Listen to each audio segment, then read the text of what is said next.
I'd like to tell you about the strangest secret in the world. Not long ago, Albert Schweitzer, the great doctor and Nobel Prize winner, was being interviewed in London, and a reporter asked him, "Doctor, what's wrong with men today?" The great doctor was silent a moment, and then he said, "Men simply don't think." And it's about this that I want to talk with you. We live today in a golden age. This is an era that man has looked forward, dreamed of, and worked toward for thousands of years. But since it's here, we pretty well take it for granted. We in America are particularly fortunate to live in the richest land that ever existed on the face of the earth, a land of abundant opportunity for everyone. But do you know what happens?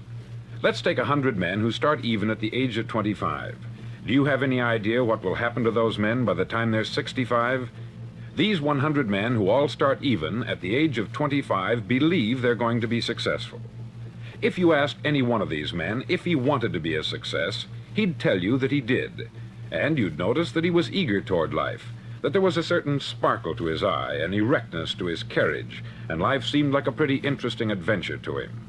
But by the time they're 65, 1 will be rich, 4 will be financially independent, 5 will still be working, 54 will be broke. Now think a moment. Out of the 100, only 5 make the grade. Why do so many fail? What has happened to the sparkle that was there when they were 25? What's become of the dreams, the hopes, the plans? And why is there such a large disparity between what these men intended to do and what they actually accomplished? When we say about 5% achieve success, we have to define success. And here's the definition. Success is the progressive realization of a worthy ideal. If a man is working toward a predetermined goal and knows where he's going, that man is a success. If he's not doing that, he's a failure. Success is the progressive realization of a worthy ideal. Rollo May, the distinguished psychiatrist, wrote a wonderful book called Man's Search for Himself. And in this book he says, the opposite of courage in our society is not cowardice, it is conformity. And there you have the trouble today. It's conformity. People acting like everyone else, without knowing why, without knowing where they're going. Now think of it. In America right now, there are over 14 million people 65 years of age and over, and about 13 million of these 14 million are broke. They're dependent on someone else for life's necessities. Now, we learn to read by the time we're 7. We learn to make a living by the time we're 25. Usually, by that time, we're not only making a living, we're supporting a family. And yet, by the time we're 65, we haven't learned how to become financially independent in the richest land that has ever been known. Why? We conform. And the trouble is that we're acting like the wrong percentage group, the 95% who don't succeed. Now, why do these people conform? Well, they don't know, really. These people believe that their lives are shaped by circumstances, by things that happen to them, by exterior forces. They're outer-directed people. A survey was made one time that covered a lot of men, working men, and these men were asked this question: why do you work? Why do you get up in the morning? 19 out of 20 had no idea. If you ask them, they'll say, everyone goes to work in the morning. And that's the reason they do it, because everyone else is doing it. Now let's get back to our definition of success. Who succeeds? The only man who succeeds is the man who is progressively realizing a worthy ideal. He's the man who says, I'm going to become this, and then begins to work toward that goal. I'll tell you who the successful people are. A success is the school teacher who's teaching school because that's what she wanted to do. The success is the woman who's a wife and mother because she wanted to become a wife and mother and is doing a good job of it. The success is the man who runs the corner gas station because that's what he wanted to do. The success is the successful salesman who wants to become a top-notch salesman and grow and build with his organization. A success is anyone who is doing deliberately a predetermined job because that's what he decided to do deliberately. But only 1 out of 20 does that. That's why today there isn't really any competition, unless we make it for ourselves. Instead of competing, all we have to do is create. Now, for 20 years, I looked for the key which would determine what would happen to a human being. Was there a key I wanted to know which would make the future a promise that we could foretell to a large extent? Was there a key that would guarantee a person's becoming successful if he only knew about it and knew how to use it? Well, there is such a key, and I've found it. Have you ever wondered why so many men work so hard and honestly without ever achieving anything in particular, and others don't seem to work hard and yet seem to get everything? They have the magic touch. You've heard them say that about someone. Everything he touches turns to gold. And have you ever noticed that a man who becomes successful tends to continue to become successful? And on the other hand, have you noticed how a man who is a failure tends to continue to fail? It's because of goals. Some of us have them, some don't. People with goals succeed because they know where they're going. Now think of a ship leaving a harbor, and think of it with the complete voyage mapped out and planned. The captain and crew know exactly where it's going and how long it will take. It has a definite goal. 9,999 times out of 10,000, it will get to where it started out to get. Now let's take another ship, just like the first, only let's not put a crew on it, or a captain at the helm. Let's give it no aiming point, no goal, no destination. We just start the engines and let it go. I think you'll agree with me that if it gets out of the harbor at all, it will either sink or wind up on some deserted beach a derelict. It can't go any place because it has no destination and no guidance. It's the same with a human being. Take the salesman, for example. There is no other person in the world today with the future of a good salesman. Selling is the world's highest paid profession, if we're good at it and if we know where we're going. Every company needs top-notch salesmen, and they reward those men. The sky is the limit for them. But how many can you find? Someone once said, the human race is fixed, not to prevent the strong from winning, but to prevent the weak from losing. The American economy today can be likened to a convoy in time of war. The entire economy is slowed down to protect its weakest link, just as the convoy had to go at the speed that would permit its slowest vessel to remain in formation. That's why it's so easy to make a living today. It takes no particular brains or talent to make a living and support a family today. So we have a plateau of so-called security, if that's what a person's looking for. But we do have to decide how high above this plateau we want to aim for.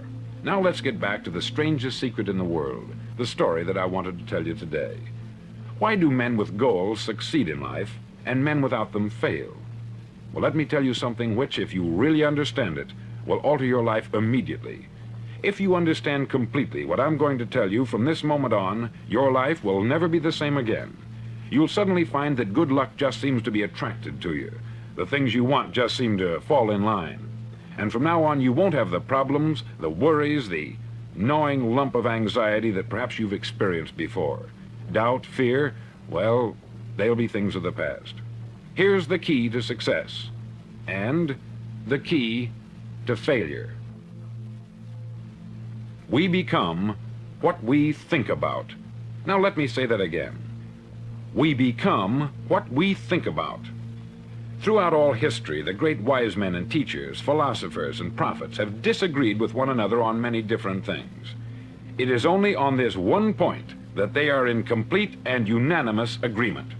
Listen to what Marcus Aurelius, the great Roman emperor, said. He said, "A man's life is what his thoughts make of it." Disraeli said this, "Everything comes if a man will only wait. I have brought myself by long meditation to the conviction that a human being with a settled purpose must accomplish it, and that nothing can resist a will that will stake even existence for its fulfillment." Ralph Waldo Emerson said this, "A man is what he thinks about all day long." William James said, "The greatest discovery of my generation is that human beings can alter their lives by altering their attitudes of mind." And he also said, "We need only in cold blood act as if the thing in question were real, and it will become infallibly real by growing into such a connection with our life that it will become real. It will become so knit with habit and emotion that our interest in it will be those which characterize belief." He also said this, "If you only care enough for a result, you will almost certainly attain it. If you wish to be rich, you will be rich. If you wish to be learned, you will be learned. If you wish to be good, you will be good. Only you must then really wish these things, and wish them exclusively, and not wish at the same time 100 other incompatible things just as strongly." In the Bible you read, in Mark 9:23, "If thou canst believe, all things are possible to him that believeth." Dr. Norman Vincent Peale said this, "This is one of the greatest laws in the universe. Fervently do I wish I had discovered it as a very young man. It dawned upon me much later in life, and I found it to be one of the greatest, if not my greatest discovery, outside of my relationship to God. And the great law, briefly and simply stated, is that if you think in negative terms, you'll get negative results. If you think in positive terms, you will achieve positive results. That is the simple fact which is at the basis of an astonishing law of prosperity and success. In 3 words, believe and succeed. William Shakespeare put it this way: our doubts are traitors and make us lose the good we oft might win by fearing to attempt. George Bernard Shaw said, people are always blaming their circumstances for what they are. I don't believe in circumstances. The people who get on in this world are the people who get up and look for the circumstances they want, and if they can't find them, make them. Well, it's pretty apparent, isn't it?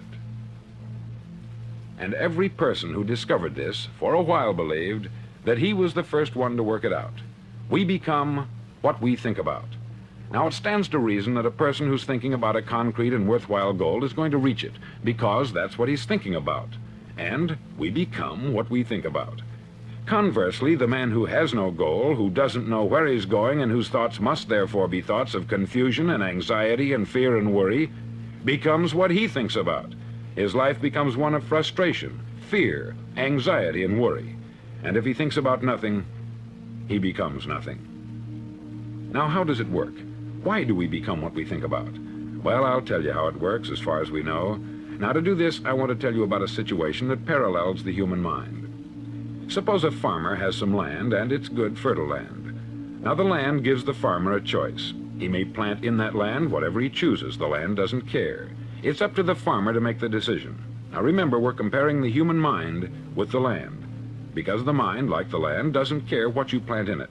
It will return what you plant, but it doesn't care what you plant. Now, let's say that the farmer has 2 seeds in his hand. One is a seed of corn, the other is nightshade, a deadly poison. He digs 2 little holes in the earth and he plants both seeds, one corn, the other nightshade. He covers up the holes, waters, and takes care of the land, and what will happen? Invariably, the land will return what is planted. As it's written in the Bible, as ye sow, so shall ye reap. Remember, the land doesn't care. It will return poison in just as wonderful abundance as it will corn. So up come the 2 plants, one corn, one poison. Now, the human mind is far more fertile, far more incredible and mysterious than the land, but it works the same way. It doesn't care what we plant. Success, failure. A concrete worthwhile goal, or confusion, misunderstanding, fear, anxiety, and so on. But what we plant, it will return to us. You see, the human mind is the last great unexplored continent on the earth.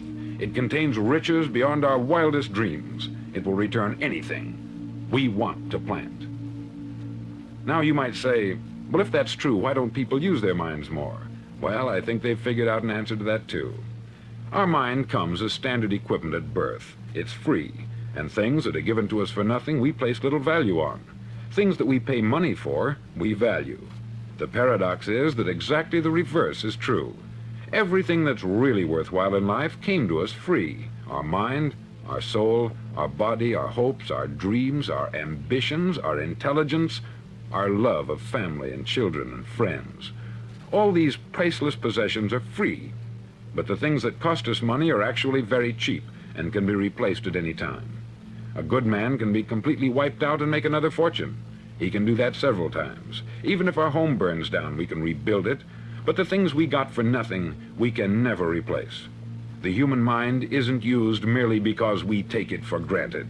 Familiarity breeds contempt. It can do any kind of job we assign to it, but generally speaking, we use it for little jobs instead of big important ones. Universities have proved that most of us are operating on about 10% of our abilities. Decide now, what is it you want? Plant your goal in your mind. It's the most important decision you'll ever make in your entire life. Do you want to be an outstanding salesman, a better worker at your particular job? Do you want to go places in your company, in your community? All you've got to do is plant that seed in your mind. Care for it. Work steadily toward your goal, and it will become a reality. It not only will, there's no way that it cannot.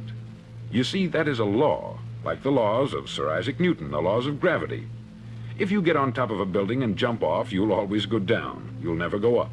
And it's the same with all the other laws of nature. They always work. They're inflexible. Think about your goal in a relaxed, positive way.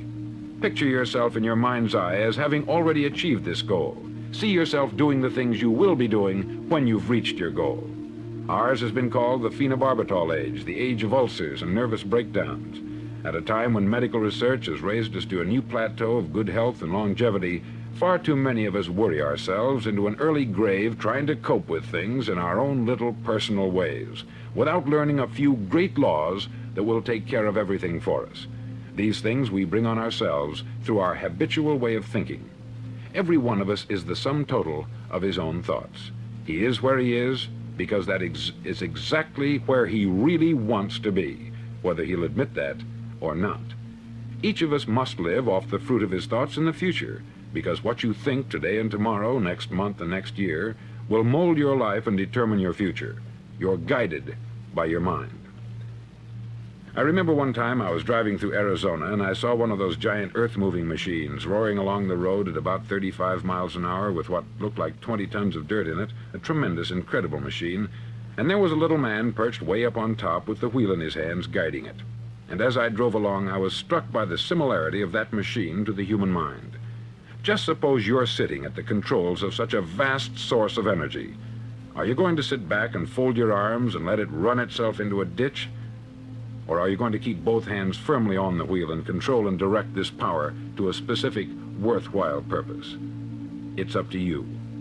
You're in the driver's seat.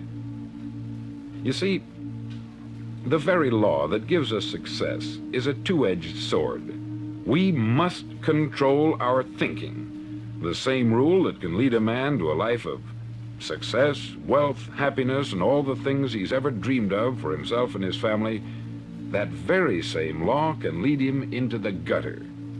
It's all in how he uses it, for good or for bad. This is the strangest secret in the world. Now, why do I say it's strange, and why do I call it a secret?